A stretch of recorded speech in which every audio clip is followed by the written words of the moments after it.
Gálatas capítulo 2, verso de número 1.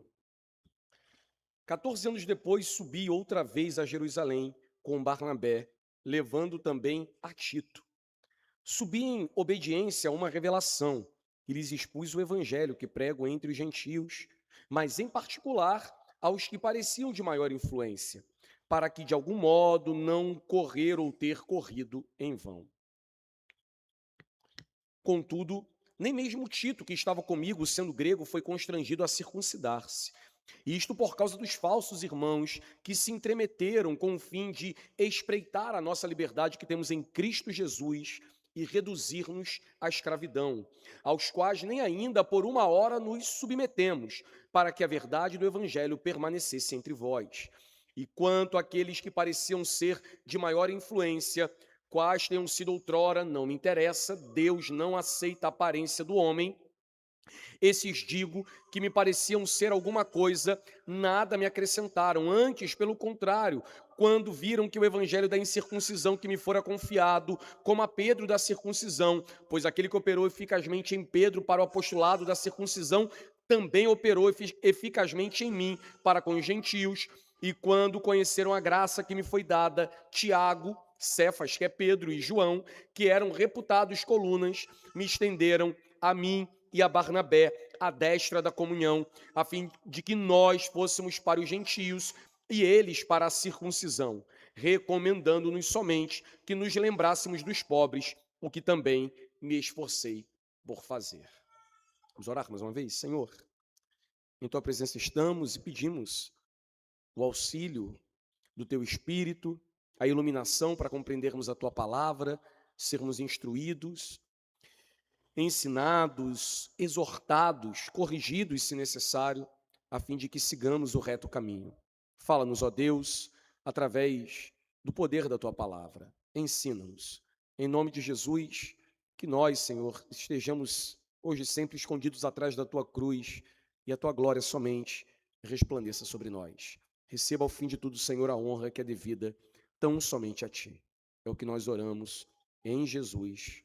Amém. Senta aí, irmão, em nome de Jesus.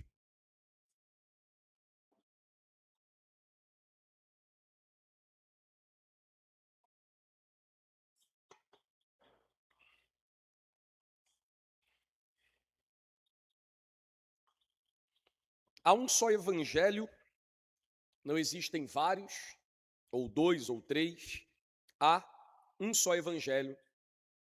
E é isso que a Epístola aos Gálatas, em resumo, quer nos ensinar. No sermão passado, nós olhamos e vimos a origem divina do evangelho.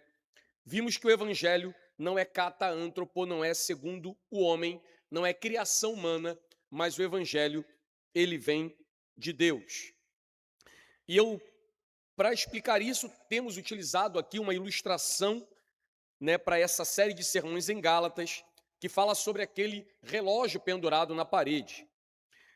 Nós temos tratado sobre um imponente relógio de pêndulo no centro da sala, e que esse relógio ditava o ritmo, ele ordenava e sustentava a família, até que, em nome da modernidade, da estética, falsos mestres ou decoradores do saber, arquitetos do saber, tiraram o relógio do centro da sala e colocaram um quadro bonito, mas inútil. A vida daquela família, da qual pertencia o relógio, virou um caos. A religiosidade e o moralismo, que é ilustrado nessa analogia, parecem muito com aquele quadro bonito, com cores vivas, mas que, na verdade, não organizam a alma, não salvam, não marcam a hora da eternidade e tampouco transformam os corações. Nós continuaremos aqui falando e utilizando essa analogia no decorrer das exposições, hoje não será diferente. Contudo, entrando no capítulo 2, vemos o apóstolo Paulo agora fazendo ou apresentando uma viagem que ele fez a Jerusalém, uma viagem que, por sinal, foi decisiva, porque Paulo foi a Jerusalém não para perguntar se o relógio que ele tinha na parede estava certo. Ele subiu a Jerusalém a fim de garantir que na sede da igreja ou naquele lugar onde os apóstolos se reuniam, o relógio continuava no centro da sala. Ele foi àquele lugar não para lutar contra eles, mas para garantir que eles caminhavam na mesma direção, a fim de que entendessem ou fosse também uma resposta aos que desejavam tirar o relógio do centro. A Epístola aos Gálatas é marcada por pessoas, falsos mestres, judaizantes, que tentam lutar contra a centralidade do Evangelho, na analogia da centralidade do relógio pendurado na parede. Aqueles homens judaizantes queriam colocar molduras de obras ao redor do Evangelho.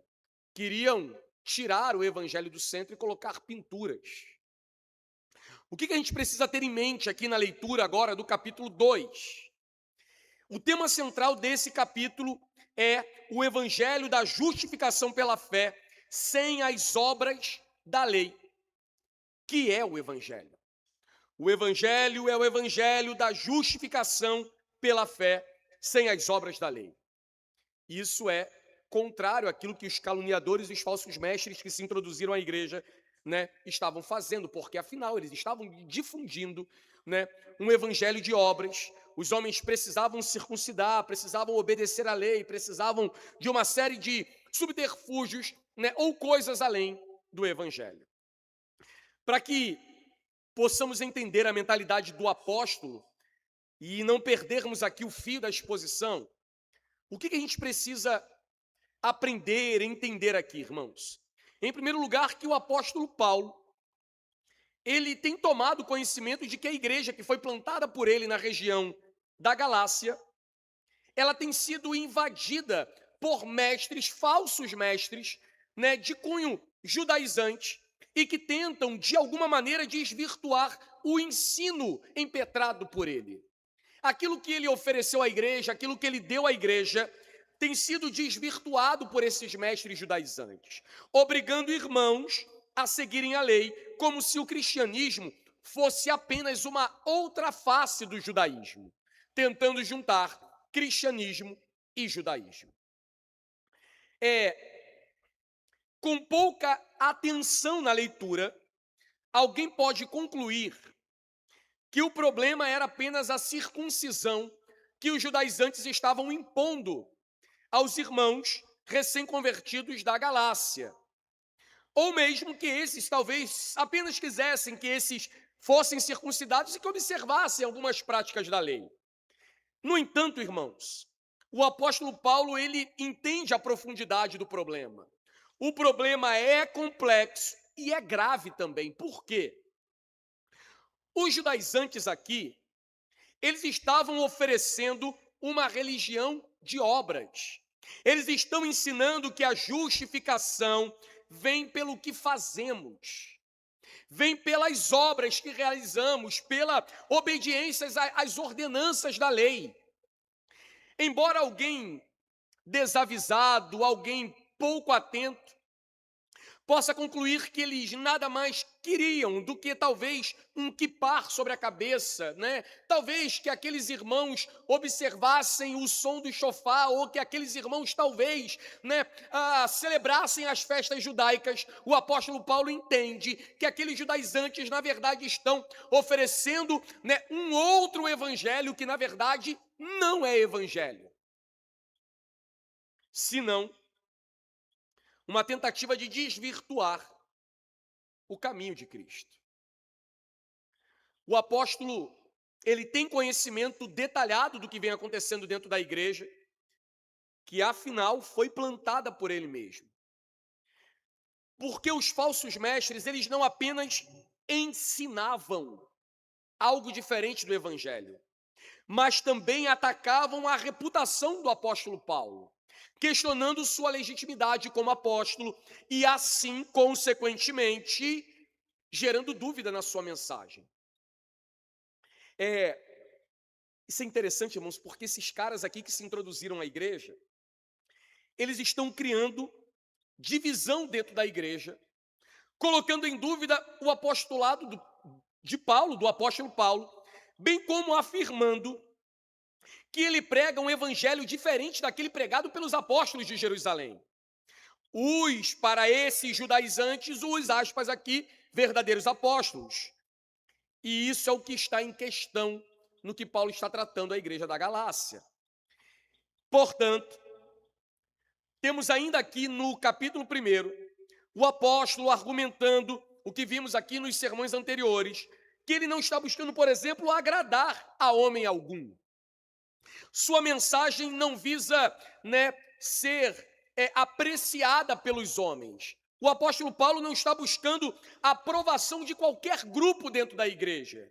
Com isso, ele também passará a demonstrar que o evangelho pregado por ele não é apenas uma mensagem de homens ou legitimada pelos homens. Ao contrário, é uma mensagem vinda do céu. É uma mensagem de Deus. O evangelho de Paulo não é uma mensagem dos homens. E aí, em seguida, o que nós vamos ter é que ele passa a dar provas da legitimidade do seu ministério, mostrando que, inclusive, ele esteve em Jerusalém, primeiro passando lá cerca de 15 dias, na companhia do apóstolo Pedro. Ele avistou Tiago, irmão do Senhor, e que, ao contrário do que os judaizantes, falsos mestres, estão dizendo, ele não foi sequer repreendido ou qualquer coisa aconteceu a fim de que a mensagem fosse mudada. O que Paulo está dizendo com isso, irmãos? Paulo está buscando desfazer as mentiras criadas por esses falsos profetas, falsos mestres, que buscam gerar divisão entre Paulo e os apóstolos, entre Paulo e a igreja da Galácia, insinuando que o evangelho pregado pelos apóstolos de Jerusalém não é o mesmo evangelho pregado por Paulo. Já que os irmãos da Galácia não foram em Jerusalém, parece até razoável acreditar nesses judaizantes que parecem ter acabado de chegar de Jerusalém. No capítulo 2, texto que acabamos de ler, Paulo então continua a defesa do seu ministério, com o intuito de afirmar o evangelho. E aqui tenhamos em mente, irmãos, de que o apóstolo Paulo não está aqui fazendo uma mera defesa pessoal. Porque se tivesse, ele estaria então se contrariando, porque no capítulo anterior, no versículo 10, ele diz: porventura procuro eu agora o favor dos homens ou de Deus? Procuro eu agradar os homens ou a Deus?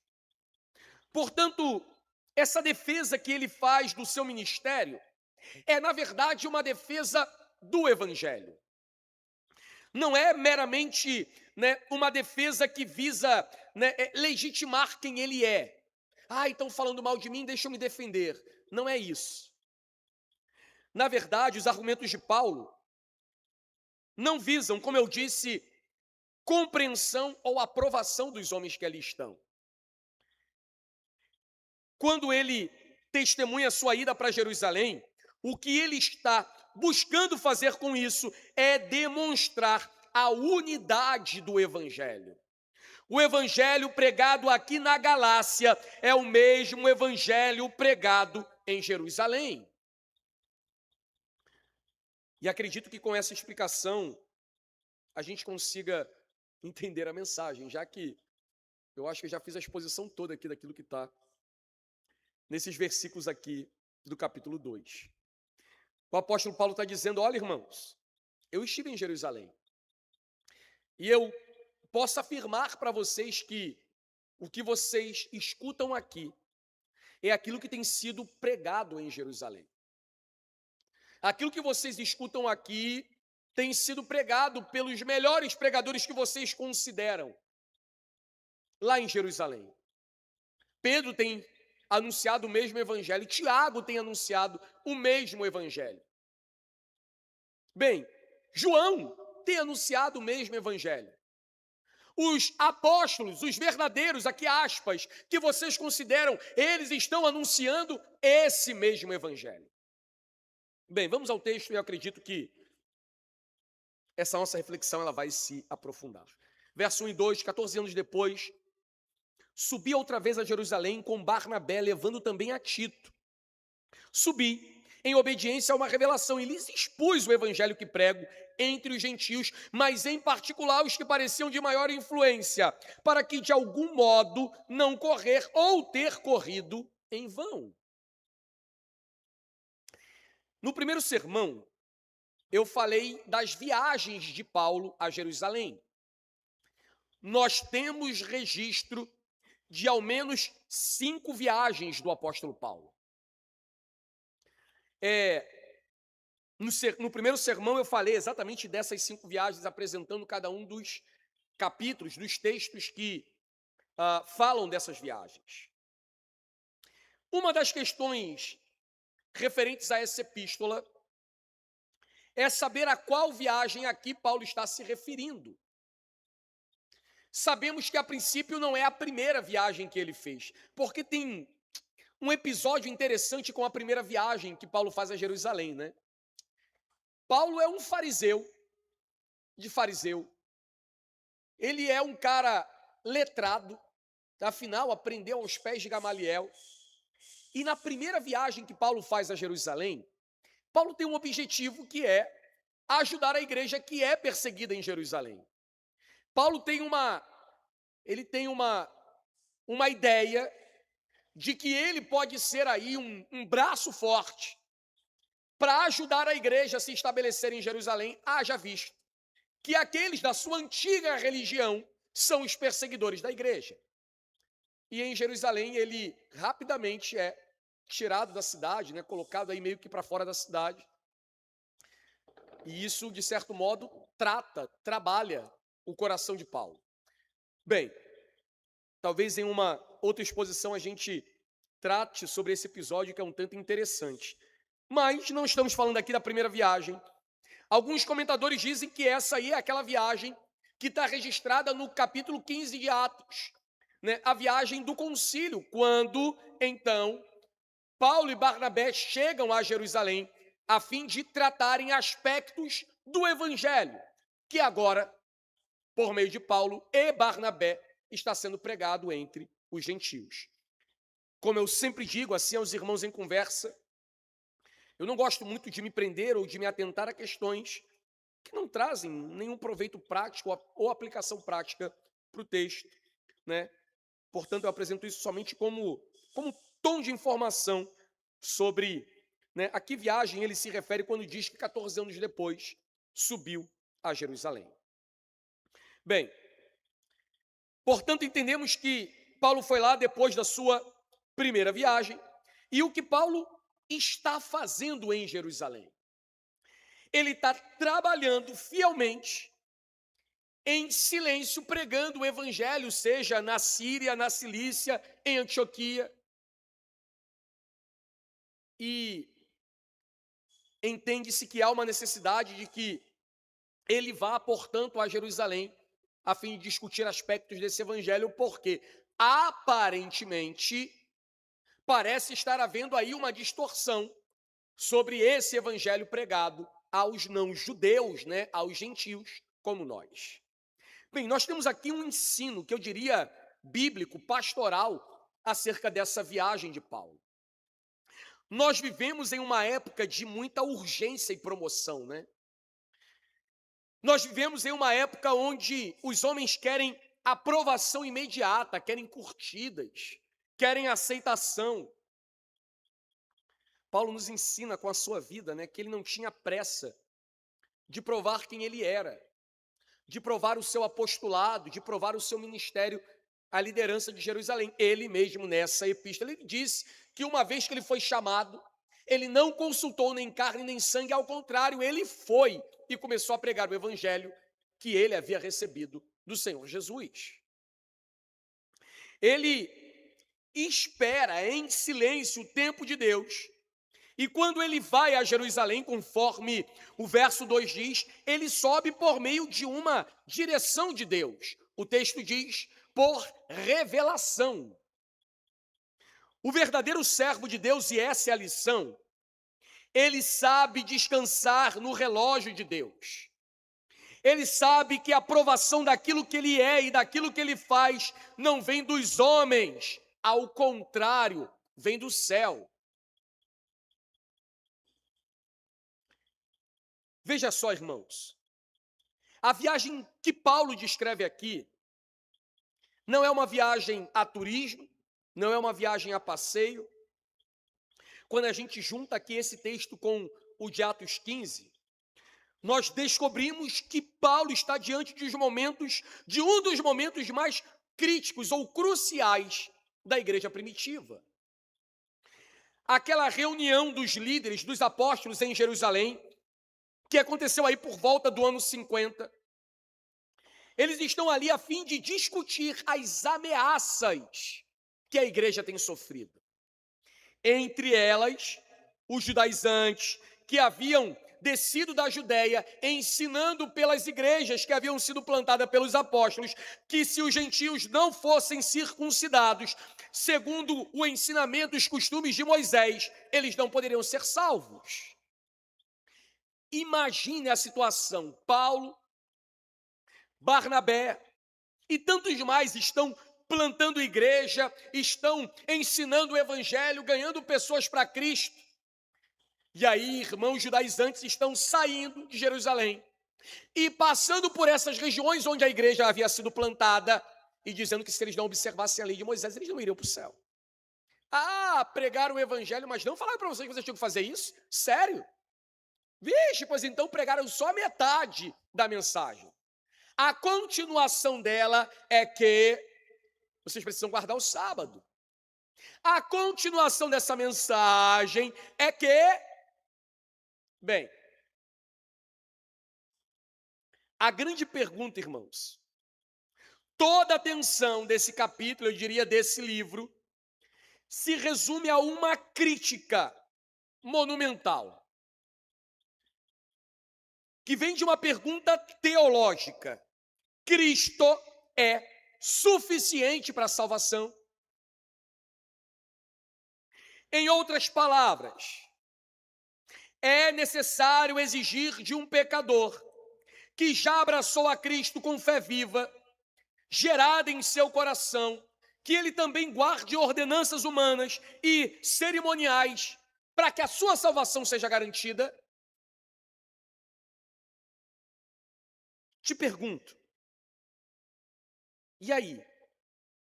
Cristo é suficiente para a salvação? Alguns, a igreja, hoje vive dizendo que sim. Mas na prática, age como se fosse Cristo mais o bom comportamento. Cristo mais o batismo, o falar em línguas, a unção, o poder, a Shekinah. Cristo mais o ativismo religioso. Cristo mais a minha vontade, porque, bem, Cristo fez, mas se eu não quiser. Paulo estava enfrentando uma verdadeira guerra no coração do evangelho. Ele está encarando toda a problemática que envolve, o verdadeiro evangelho com uma urgência. E por quê? Escreva isso na tábua do seu coração, irmão. Porque o falso evangelho, ele não apenas confunde, mas ele mata.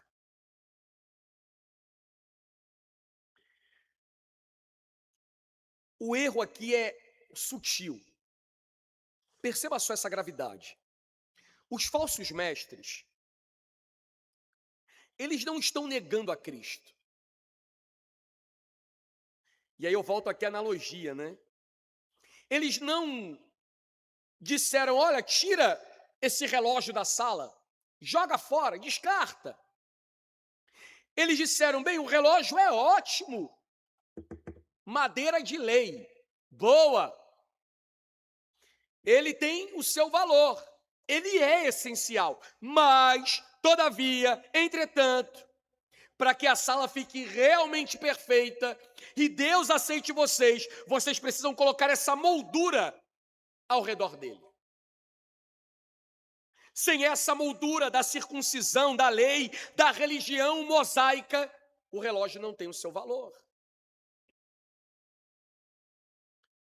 A resposta de Paulo, irmãos, é a seguinte: porque para Paulo, adicionar qualquer coisa a Cristo é perder Cristo completamente.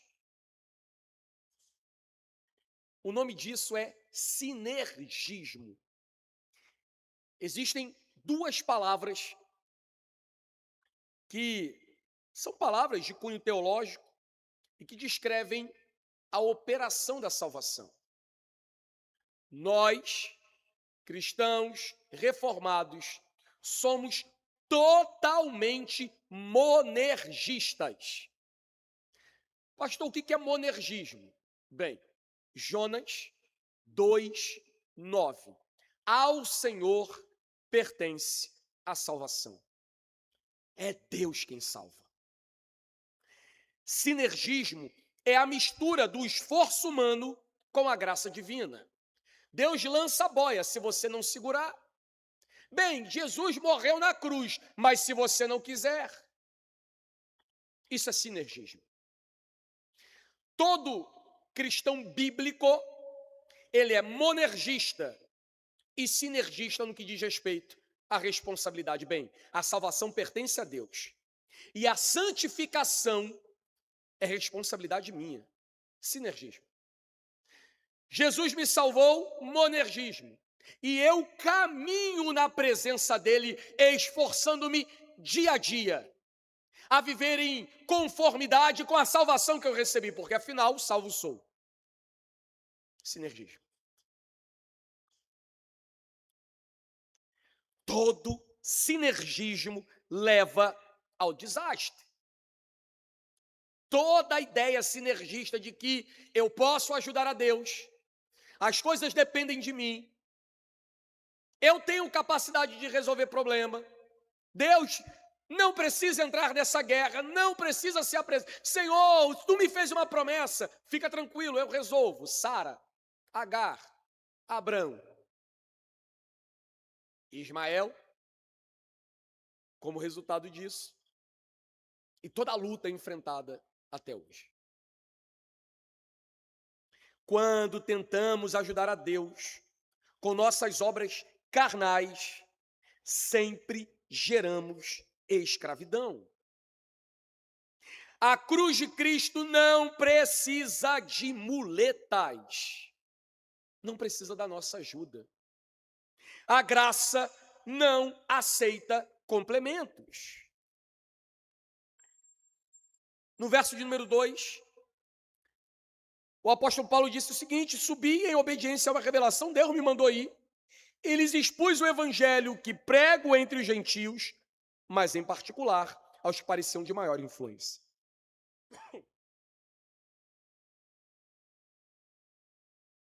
Ei, João, consegue dar só um pouquinho mais de som? Ficando rouco. Gripe não é, né? Que essas coisas não pegam em crente. Não. Por que expor o evangelho em particular, irmãos? Em particular aos que pareciam de maior influência. Paulo está falando certamente sobre os líderes da igreja. Deixa eu baixar um pouquinho. Tá dando microfone. Com fim de não ter corrido em vão. Paulo não está aqui com dúvida sobre sua própria pregação. Ele estava procurando e preocupado com a unidade da igreja. Se o evangelho pregado entre os gentios era o mesmo evangelho pregado entre os judeus. Bem, o que temos é uma busca de harmonia teológica. Se Jerusalém dissesse, vocês precisam da lei, certamente a igreja seria rasgada no meio. Judeus de um lado, gentios do outro. Mas como nós vemos lá em Atos, capítulo 15, ao contrário disso, houve perfeita harmonia entre o que era pregado em Jerusalém e o que era pregado no resto do mundo. Pedro, Tiago, João e Paulo chegaram à mesma conclusão inegociável. O mesmo Deus que operou em Pedro para os judeus é o Deus que tem operado em Paulo para os gentios. E aqui nós temos o triunfo da graça. O som do relógio batia no mesmo ritmo em Jerusalém e na Antioquia. Os líderes reconheceram que a salvação é do começo ao fim, pela graça, mediante a fé e sem as obras da lei. E aí então o texto continua a partir do verso 3. Contudo, nem mesmo Tito, que estava comigo, sendo grego, foi constrangido a circuncidar-se. E isto por causa dos falsos irmãos que se entremeteram com o fim de espreitar a nossa liberdade que temos em Cristo e reduzir-nos à escravidão. Aos quais nem ainda por uma hora nos submetemos para que a verdade do Evangelho permanecesse entre vós. E quanto àqueles que pareciam ser de maior influência, e aqui Paulo não está diminuindo de modo nenhum quem são os apóstolos. Na verdade, aqui há uma jogada linguística, um santo sarcasmo, e essa é a melhor expressão para isso, para os falsos mestres que estão diminuindo o evangelho pregado na Antioquia, né, em virtude, né, do falso ensino. Esses, digo, que me pareciam ser alguma coisa, nada me acrescentaram. Bem, deixa eu começar aqui com Tito e falar sobre a prova viva da graça de Deus, que Tito é. Nesse versículo 3, Paulo diz que levou Tito consigo. E por que falar de Tito é tão importante? Porque Tito é um tipo de paciente zero no meio dessa batalha teológica. Veja só, irmãos, ele era um cristão 100% gentio, grego, e incircunciso. Levar Tito a Jerusalém, que é o berço do judaísmo, era uma jogada ousada do apóstolo Paulo. E por quê? Tito representava cada um daqueles que ali estavam na Antioquia, cada um de nós aqui, agora, hoje. Se a liderança de Jerusalém exigisse que Tito fosse circuncidado para ser salvo, a essência do evangelho estaria arruinada. Quem é esse aí, Paulo, que está contigo? Ah, esse aqui é Tito. E ele não é judeu? Bem, um grego tem características gregas. Não, ele é grego. Ah, que bom, e ele recebeu o evangelho completamente. Você o circuncidou? Eles não fizeram essa pergunta, eu estou parafraseando aqui o que poderia ter acontecido. Não, pois então ele precisa ser circuncidado, porque do contrário, né, ele não tem a marca. Nem Pedro, nem Tiago, nem João, nem qualquer outro exigiu que Tito fosse circuncidado. Paulo está utilizando isso exatamente como resposta à igreja e aos falsos mestres que lá foram introduzidos. A liderança não vacilou. Eles entendiam o evangelho recebido. Na nossa analogia, a vida de Tito era uma sala onde o relógio, bonito, de pêndulo, batia perfeitamente e marcava a hora certa. Sem precisar de nenhuma moldura do judaísmo. Quando os apóstolos de Jerusalém olharam para a vida de Tito, eles disseram: a sala dele está em perfeita harmonia. A fé em Cristo é suficiente. Eles não precisam pendurar a lei de Moisés na parede. Descarte o quadro bonito. O evangelho está no centro, é o que basta. Bem, o problema da infiltração de falsos irmãos, né? O problema aqui não é a liderança da igreja em Jerusalém. Paulo não está aqui diminuindo essa liderança de maneira alguma. Muito embora nos versículos seguintes ele vai apontar, inclusive, um deslize de Pedro, o que também não desqualifica Pedro, só nos faz lembrar quem Pedro é, né? O Pedro. O perigo, na verdade, são os invasores, aqueles que buscam perverter a mensagem. Paulo relata que falsos irmãos se intrometeram para espiar a nossa liberdade que temos em Cristo Jesus. Esses aqui não foram convidados, eles estão sorrateiramente, né, entrando pelas portas dos fundos. A palavra grega usada por Paulo para espiar, ela tem uma conotação estritamente militar.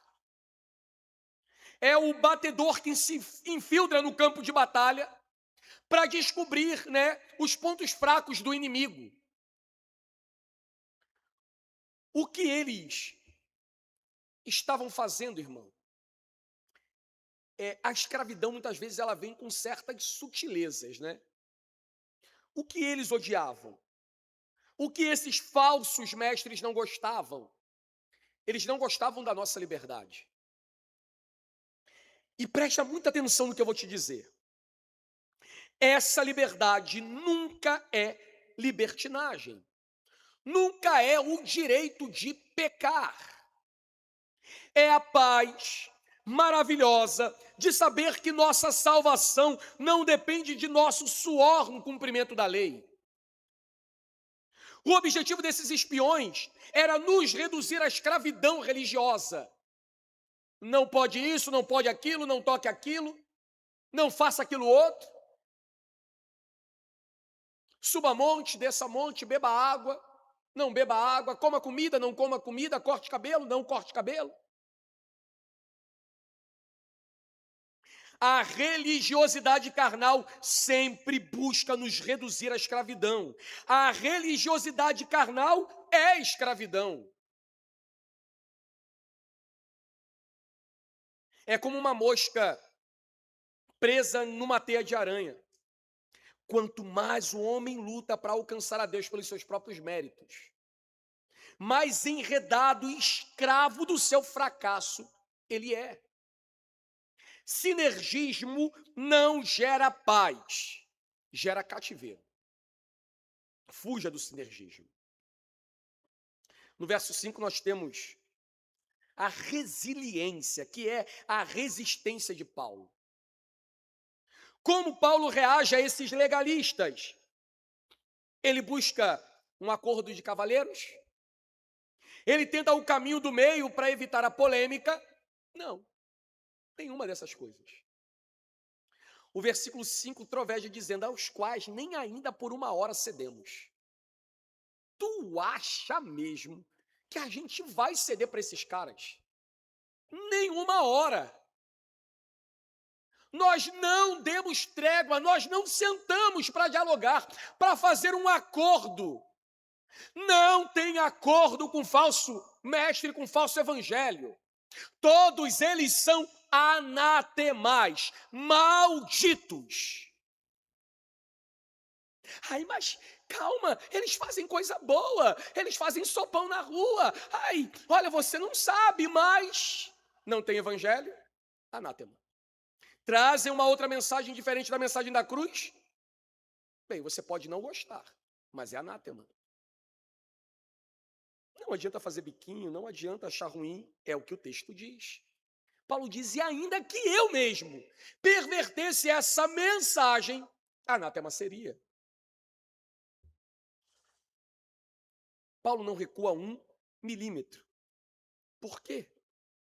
Para que a verdade do evangelho permanecesse entre vós.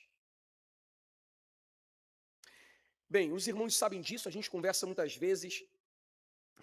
Eis o meu problema quando aqueles que têm o evangelho querem debater com os que não têm o evangelho. Querem discutir sobre Bíblia. Não tem discussão com quem não tem Bíblia. Não tem nada para discutir na palavra. Ela é o que ela é. Quer você creia ou não.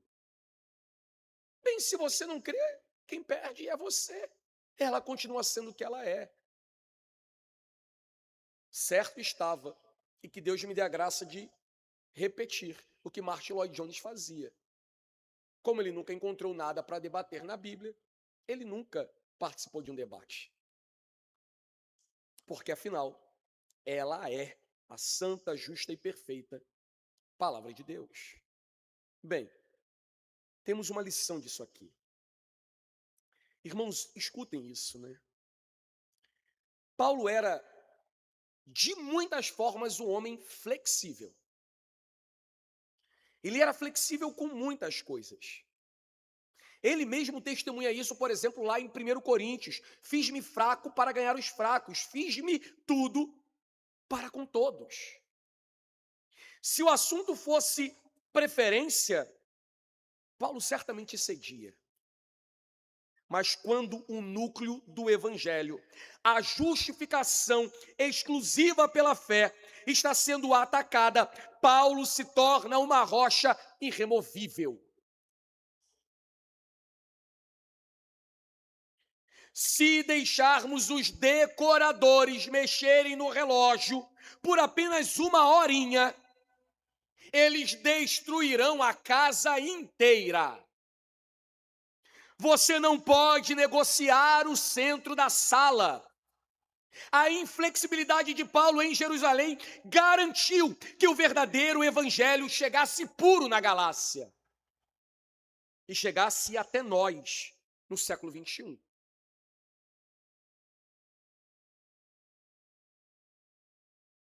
No verso 6, Paulo nos ensina que a suficiência da graça de Deus está acima dos status humanos. Ele diz que Deus não faz acepção de pessoas. Paulo está lidando com uma pressão psicológica que os falsos mestres estão fazendo dentro da igreja. Os judaizantes estão dizendo: Paulo não é nada. Pedro e Tiago andaram com Jesus na terra, Paulo não. Eles são os pilares, Paulo não é. A resposta de Paulo é carregada de uma forte emoção. Um sobressalto aqui na gramática que chamamos de anacoluto. Quanto àqueles que pareciam ser alguma coisa, Deus não julga pela aparência, esses nada me acrescentaram. E aqui vale ressaltar que Paulo não está desqualificando os apóstolos de Jerusalém. Ele está dizendo o seguinte: bem, esses aí estão dizendo que tem um evangelho diferente, eu fui lá. E eu preguei particularmente a cada um deles. E esses que vocês têm como pilar da igreja, nada me acrescentaram. Eles não precisaram fazer um só remendo no evangelho pregado. Um só. Sabe o que é isso, irmão?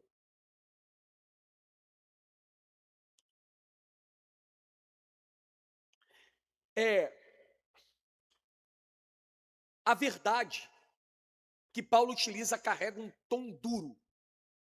Eu diria aquilo que eu já falei anteriormente, é carregado de sarcasmo para responder os seus opositores, que estão desqualificando o seu ministério, que pervertem o evangelho. E eu abro um parênteses para falar disso aqui, né? Bem, quem me conhece mais de perto sabe que eu sou um adepto, eu faço muito uso do sarcasmo. Alguns já me pesaram por isso, e a gente amadurece e usa isso aqui com mais moderação. E para que eu não seja mal interpretado, deixa eu concluir esse parênteses explicando o que é sarcasmo, né? A palavra sarcasmo deriva do grego sarcasmos, que vem de sarcasem, que é literalmente arrancar a carne. Morder os lábios, né? Morder como um cão. Na retórica, no uso da linguagem, o sarcasmo é classificado como uma forma provocativa, amarga, às vezes irônica, enquanto que a ironia é simplesmente dizer o oposto do que se pensa. Bem, dentro da cultura, da nossa cultura aqui, o cearense é muito irônico, né? Tudo tem duplo sentido, você não pode falar alguma... A maior parte das coisas que se diz, na mente de muita gente, soa, né, com duplo sentido, em especial com o sentido sexual. O sarcasmo é diferente disso.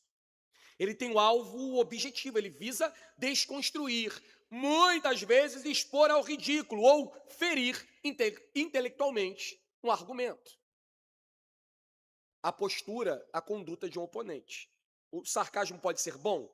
Obviamente. A resposta curta e teológica fundamentada para o sarcasmo bom é o seguinte: sim, o sarcasmo pode ser bom. O sarcasmo pode ser excelente desde que usado como bisturi cirúrgico. E é nisso que muitas vezes eu faço uso do sarcasmo, não como machado de um açougueiro. Na tradição reformada, é impossível pensar em Lutero e Calvino, né? Eles foram mestres no uso do sarcasmo, em especial para destruir as heresias da igreja romana. Charles Spurgeon, né, o príncipe dos pregadores, usava frequentemente no púlpito a fim de despertar a congregação. Quando o sarcasmo é bom? Para desconstruir a altivez, principalmente dos falsos mestres, dos movidos por ideologia. O sarcasmo é bom como choque pedagógico. Às vezes a verdade dita de forma linear não penetra a dureza do coração. O sarcasmo, por sua vez, busca contornar as defesas cognitivas e expõe o absurdo do erro de forma, muitas vezes, inesquecível, que chega a gerar raiva naquele que está sendo contrariado com um pouquinho de sarcasmo.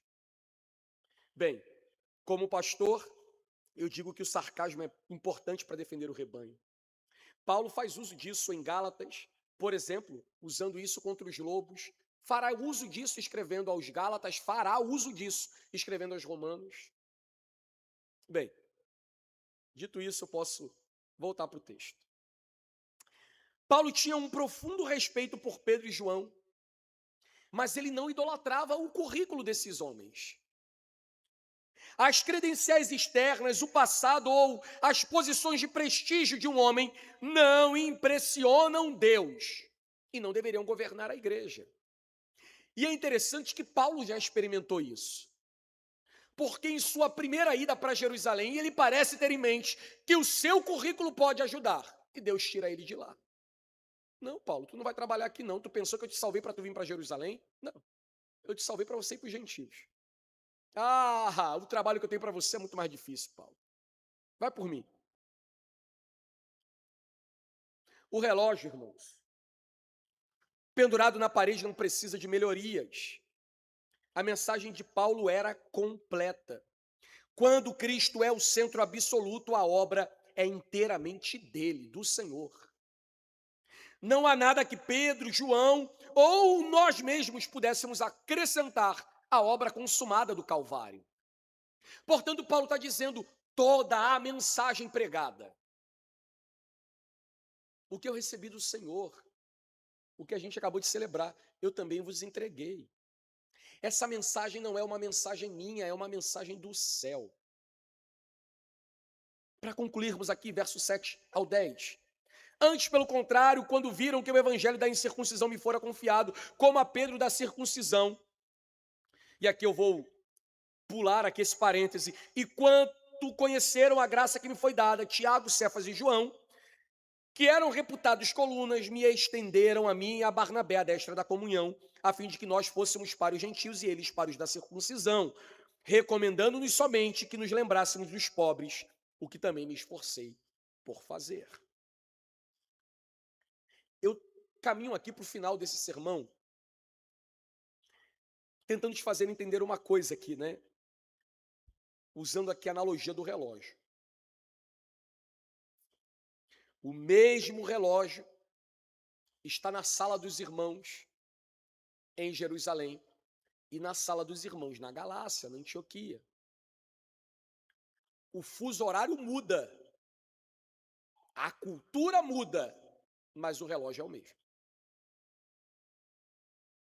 Quando os líderes de Jerusalém ouvem Paulo, eles não se deparam com um evangelho rival.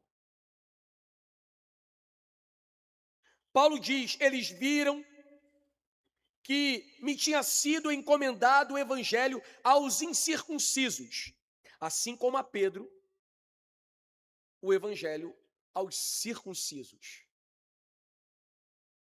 Preste atenção numa coisa. Nós não temos aqui dois evangelhos.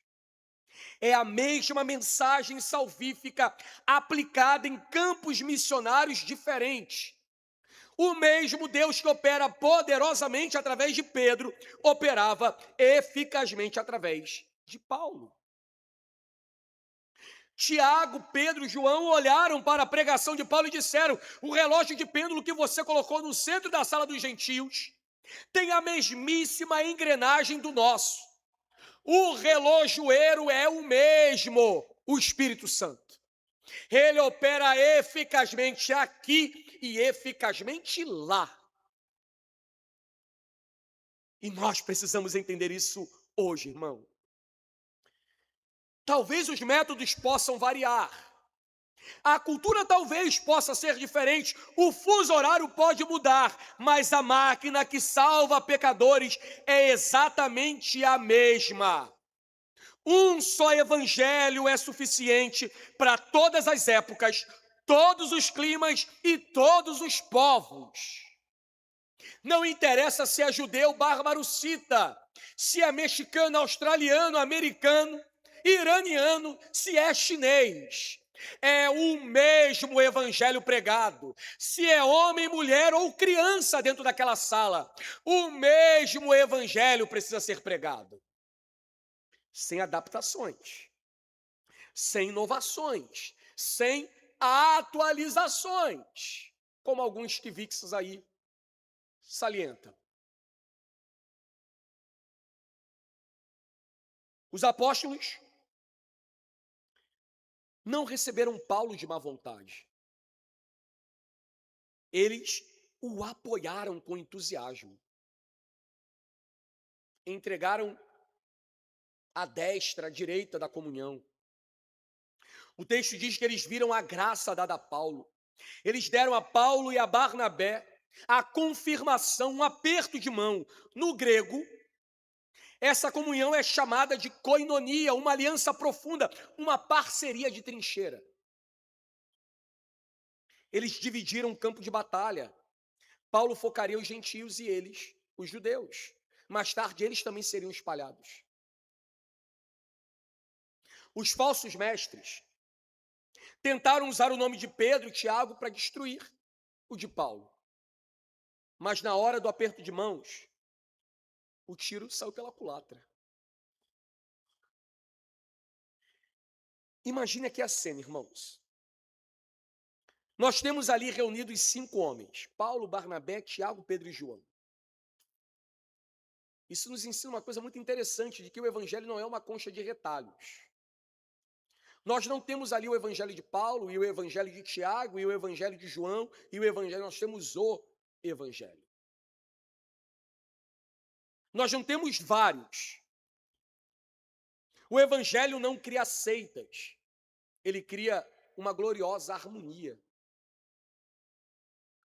E aí, por fim, o som do relógio, que é o amor aos necessitados, né? Há um único pedido. Os judaizantes queriam impor leis cerimoniais, dietas, calendários de mutilação física, que é a circuncisão.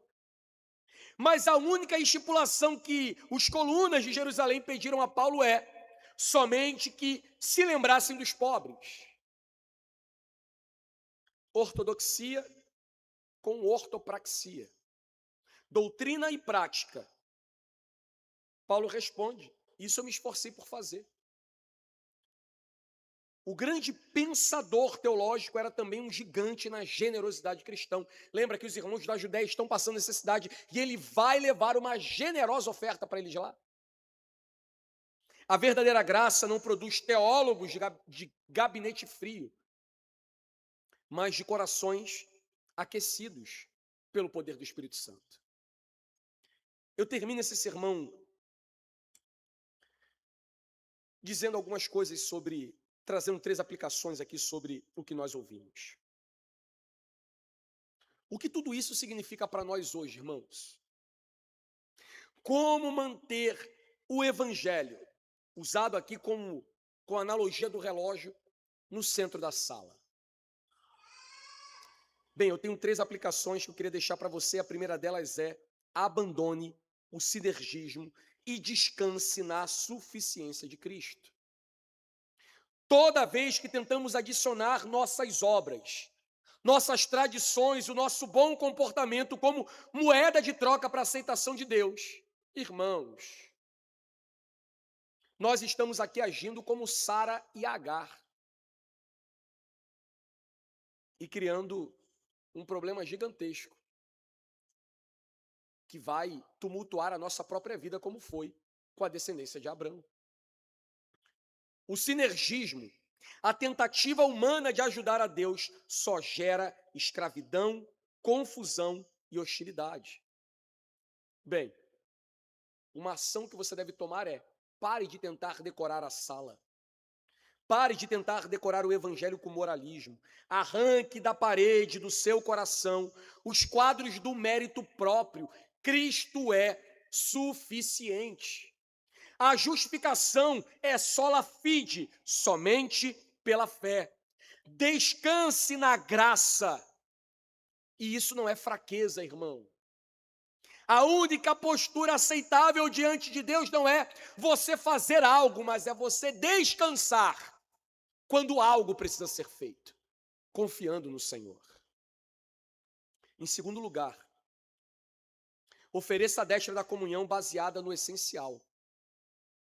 Paulo não cedeu aos falsos irmãos, mas estendeu a destra da comunhão a Pedro, Tiago e João. A verdadeira ortodoxia não nos torna cínicos ou isolados, ela cria comunhão. Por fim,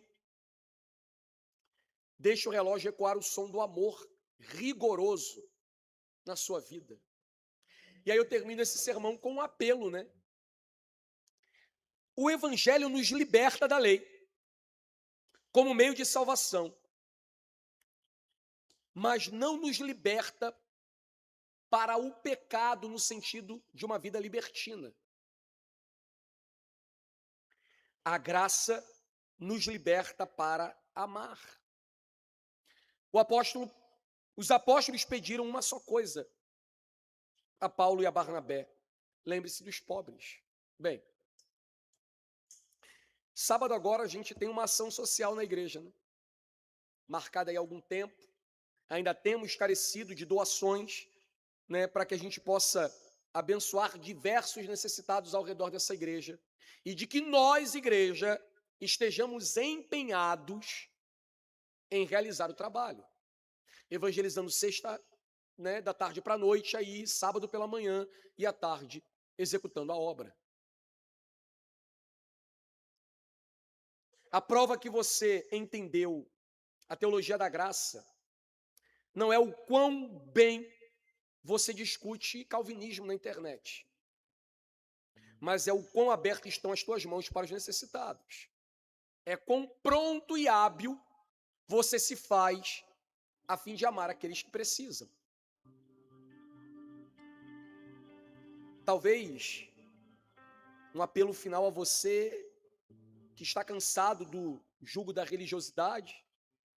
Se você tem tentado pagar a sua dívida com Deus usando a moeda furada das suas próprias obras, o convite dessa mensagem nessa noite é um convite de libertação. É um convite para que você se volte à pureza do Evangelho. Bem, algo que talvez você precise entender é: o Evangelho é tão simples, de tão simples que é, as pessoas não querem acreditar nele. Jesus já fez tudo por você. A sala está pronta. Apenas creia e descanse no Senhor. Amém. Vamos orar? Tua palavra é santa, Senhor, poderosa e eficaz. Nada mais temos a acrescentar. O nosso único pedido é fazer ela ecoar no nosso coração. Aplica ela a nós, em nome de Jesus. Amém.